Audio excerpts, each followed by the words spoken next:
reluctantly crouched at the starting line. I've played guitar for more than 40 years, and today I'm going to show you how to play Cake's biggest hit yet, The Distance.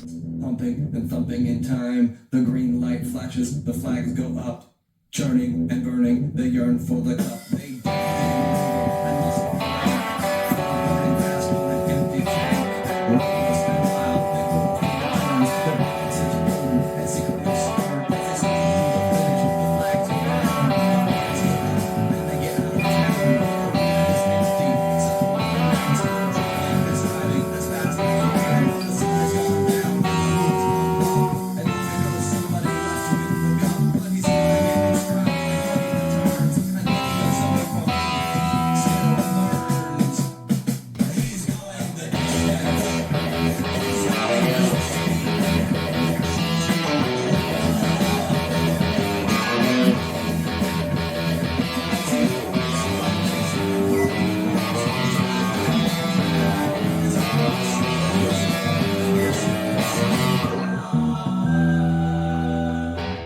Good morning, and thanks for stopping by to learn another great song with me here on the couch.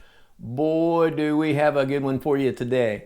Another banger from 1996. The Distance is probably the most well-known hit from the band Cake. It was the first single from their second album, Fashion Nugget, which reached #1 on Billboard's Heat Seekers album chart and number 36 on the top 200 that year. Cake is a popular and quirky rock band. Started in 1991 and known for its singer John McCrae's deadpan vocals, his sarcastic lyrics, and the frequent use of unusual instruments. Stick with me after the lesson and we'll talk more about the band, the song, and a lot more. For now, let's jump in and learn the 4 simple guitar parts that make up The Distance. Our song is in standard tuning. It is fun to play. It's an easy song to learn and an easy song to play. It's going to be a quick lesson today because basically the entire song is comprised of 4 riffs. There's 2 riffs that make up the verse and 2 riffs that make up the chorus, and that's the entire song as far as the guitar is concerned. So the song starts out a cappella, reluctantly crouched at the starting line, right? You hear the guy singing that in his monotone voice. Then the second measure, the bass kicks in, and then the third measure, the guitar kicks in. And our first riff for the guitar is going to sound like this.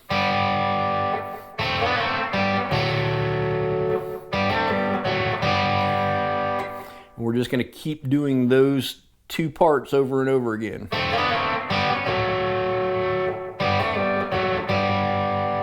So what we're doing there, we start out with an open G and B string, strings 3 and 2. We're going to play those open. Then I'm going to put my index finger at the 1st fret of the B, middle finger is 2nd fret of the G. I'm going to slide a full step up to 2 or to 3 and 4, and I'm going to slide back down. So it's all one motion. I play it, slide, slide back. And then I play the 2 strings open again. And then I have this. So that's almost like a reverse power chord. If a power chord is like this, 2 frets away, this is the reverse of that. So my index finger is on the 2nd fret of the G, ring finger is on the 4th fret of the D string.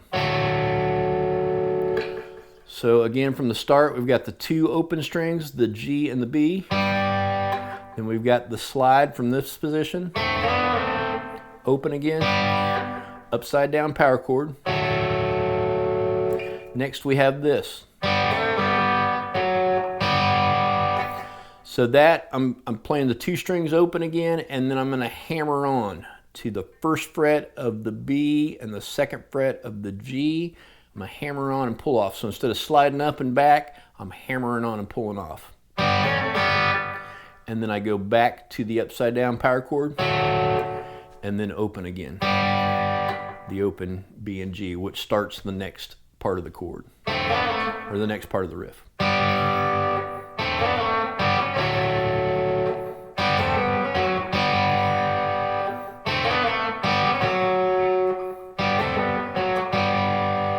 So it goes through that 4 times. And at the end of the 4th time, when we're getting ready to go back and hit the 2 open strings again at the end of it, so this,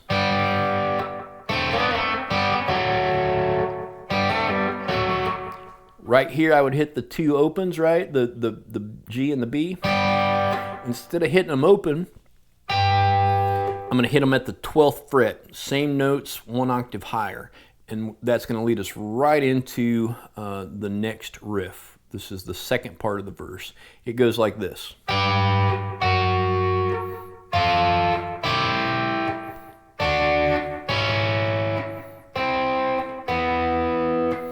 So all double stops, all the G and the B string starts out at 12.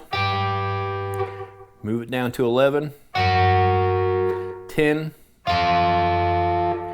and then we're going to go 8 and 9. My index finger is on 8 of the B, middle finger is on 9 of the G. Go to 7 barred. Then we go to 5 and 6. Index finger is on 5 of the B.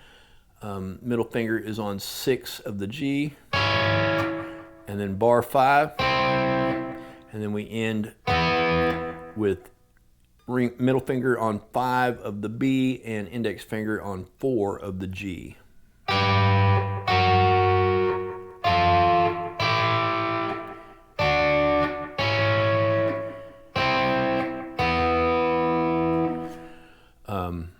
It goes through that, and then that launches us into the chorus, which starts with drums. Then we go into this riff.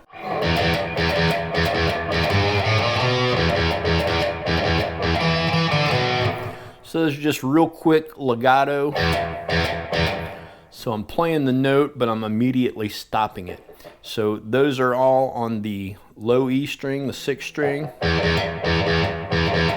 And it's just ba-dam, ba-dam, ba-dam, just 2 hits each time. The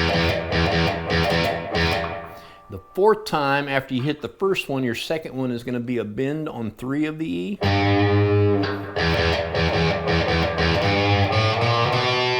And then we play open 1, 2 on the A string.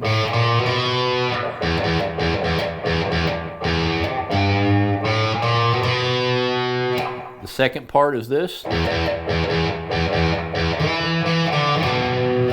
That's sliding up to 7 on the A string, and you don't have to slide actually, it's just as well if you don't slide.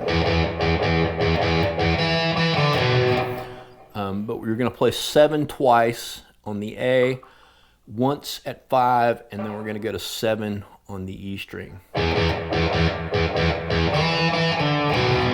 So whether you slide or whether you don't, it sounds pretty similar. You're going to go through both of those, which makes up the complete riff 2 times. So.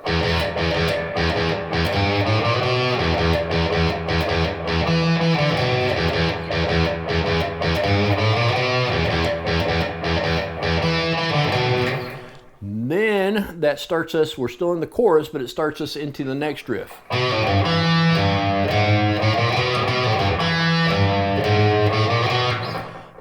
During the outro of the song, that also plays over and over a lot more.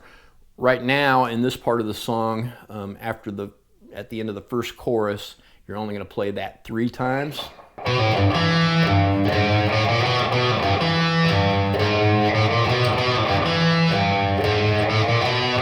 Then there's some singing, and it goes back into the original. But the riff is this.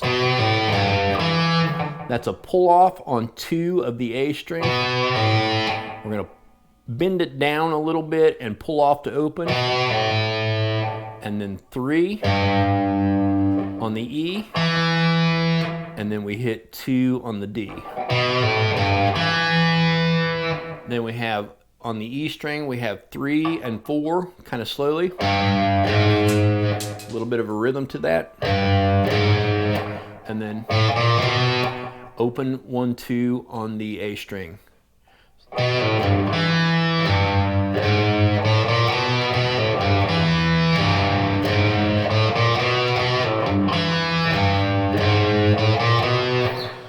First time through, it plays it 3 times, then you have a little bit of a cappella singing, and then back to the...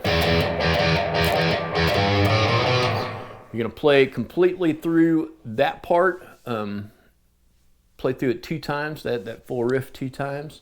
Then it goes back into the opening.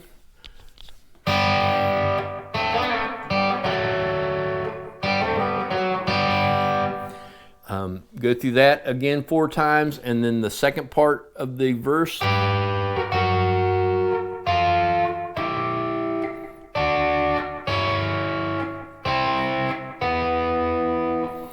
we have the drums again, and then we're back to the chorus riffs. After both chorus riffs, it goes into a little extended playing where we're going to do that first chorus riff again and then the second chorus riff. We're going to do that instead of 3 times, it'll do it 6 times, and then the song ends.